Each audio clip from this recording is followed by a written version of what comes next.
ഓം ശ്രീനാരായണ പരമഗുരവേ നമഃ. പ്രിയ ശ്രോതാക്കളെ, സുഹൃത്തുക്കളെ, വിവാഹം എന്ന വലയിൽ പെട്ടുപോകാതെ സ്വതന്ത്രനായ ഗുരു സ്വഭവനമായ വയൽവാരത്ത് വന്നുവെങ്കിലും സ്ഥിരമായി വീട്ടിൽ നിൽക്കാതെയായി. വിദ്യാലയത്തിൻ്റെ നടത്തിപ്പ് വേലുവാശാൻ എന്ന ഒരാളെ ഏൽപ്പിച്ചു. ഒരു അവധൂതനെപ്പോലെ സഞ്ചരിക്കാൻ തുടങ്ങി. ചിലപ്പോൾ ഗ്രാമപ്രദേശങ്ങളിൽ, ചിലപ്പോൾ പട്ടണങ്ങളിൽ, ചിലപ്പോൾ സമുദ്രതീരങ്ങളിൽ, ചിലപ്പോൾ വിജനമായ മലഞ്ചെരുവുകളിൽ എല്ലാം ഗുരുവിനെ കാണാം.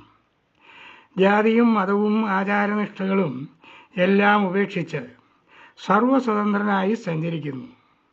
വിശക്കുമ്പോൾ ആരിൽ നിന്നും ഭക്ഷണം വാങ്ങിക്കഴിക്കും. എന്ത് കിട്ടുന്നോ അത് ഭക്ഷിക്കും. ഉച്ചനീചത്വ വിചാരമോ ശുദ്ധാശുദ്ധ വിചാരമോ ഒന്നുമില്ല. അങ്ങനെ നടക്കുമ്പോൾ മറ്റുള്ളവർക്ക് എന്തെങ്കിലും സഹായം ചെയ്യാനുള്ള അവസരം ലഭിച്ചാൽ സഹായിക്കും.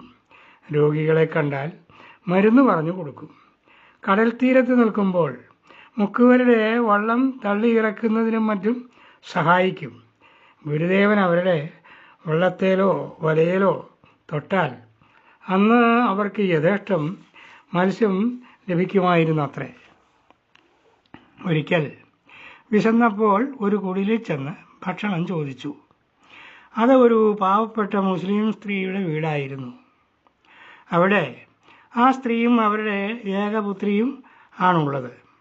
ആ സ്ത്രീ അവർക്ക് ഭക്ഷിക്കാൻ വച്ചിരുന്ന കഞ്ഞി ഗുരുദേവന് കൊടുത്തു. അവരുടെ ദാരിദ്ര്യം കണ്ട് ഗുരുദേവൻ അവരോട് ദയ തോന്നി. ചകിരി കൊണ്ട് കയറുണ്ടാക്കാൻ അവരെ പഠിപ്പിച്ചു. മറ്റു പലരോടും അല്പം പണം പിരിച്ച് അവർക്ക് ചകിരി വാങ്ങി കൊടുത്തു. ആ തൊഴിൽ ചെയ്ത് ആ കുടുംബം ദാരിദ്ര്യത്തിൽ നിന്നും കരകയറി. ഇങ്ങനെ അവധൂത വേഷത്തിൽ സഞ്ചരിച്ചിരുന്ന ഗുരുദേവനെ സ്വന്തം സമുദായത്തിൽപ്പെട്ട ചിലര് അദ്ദേഹത്തിന് ഭ്രാന്താണെന്ന് ആയിരുന്നു കരുതിയിരുന്നത്.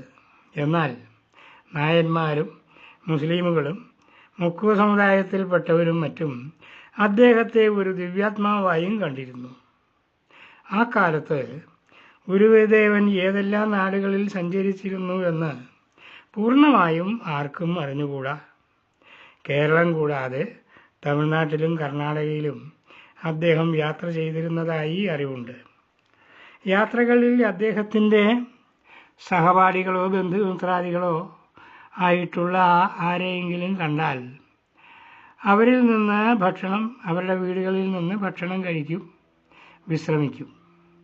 ഒരിക്കൽ ഗുരുദേവൻ്റെ ഒരു സഹപാഠിയായ പെരുന്നെല്ലി കൃഷ്ണൻ വൈദ്യൻ എന്ന ആളുടെ ഭവനത്തിൽ ഗുരുദേവൻ വിശ്രമിക്കുന്ന സമയത്ത് താടിയും മുടിയും ഒക്കെയുള്ള ശുഭ്രവസ്ത്രധാരിയായ ആരോഗ്യവാനായ ഒരു യുവാവ് അവിടേക്ക് കയറി വന്നു.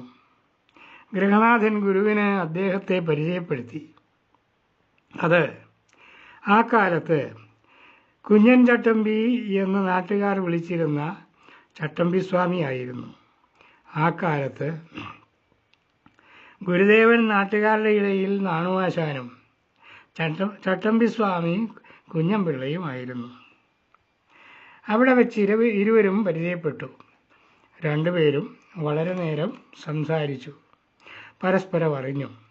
അവർ ഒരേ ദിശയിൽ സഞ്ചരിക്കുന്നവരായതിനാൽ ഇരുവരും കണ്ടുമുട്ടാൻ കഴിഞ്ഞതിൽ സന്തോഷിക്കുകയും ചെയ്തു. പരസ്പരം മിത്രങ്ങളാവുകയും ചെയ്തു. ആ കാലത്ത് ചട്ടമ്പി സ്വാമികൾ തൈക്കാട്ട് അയ്യാവ് എന്ന ഒരു യോഗാചാര്യനിൽ നിന്നും യോഗവിദ്യകൾ അഭ്യസിച്ചിരുന്നു. ഗുരുദേവനും യോഗവിദ്യ പഠിക്കാൻ താല്പര്യമുണ്ടെന്ന് അറിയിച്ചപ്പോൾ ഒരു ദിവസം ചട്ടമ്പി സ്വാമി ഗുരുദേവനെ തൈക്കാട്ടയ്യാവിൻ്റെ ഭവനത്തിലേക്ക് കൂട്ടിക്കൊണ്ടുപോയി. ഗുരുദേവൻ്റെ രൂപഭാവങ്ങൾ കണ്ട് അദ്ദേഹം യോഗവിദ്യകൾ പഠിക്കാൻ യോഗ്യനാണെന്ന് ബോധ്യം ഉണ്ടായ അയ്യാവ് ഗുരുദേവനെ തൻ്റെ ശിഷ്യനായി സ്വീകരിച്ചു. അങ്ങനെ ഗുരുദേവൻ ചട്ടമ്പിസ്വാമിയോടൊപ്പം തൈക്കാട്ട് അയ്യാവിൽ നിന്നും മന്ത്രോപദേശം സ്വീകരിച്ച് യോഗവിദ്യകൾ പഠിക്കാൻ ആരംഭിച്ചു. തൈക്കാട്ടയ്യാവ് ഒരു സന്യാസിയായിരുന്നില്ല.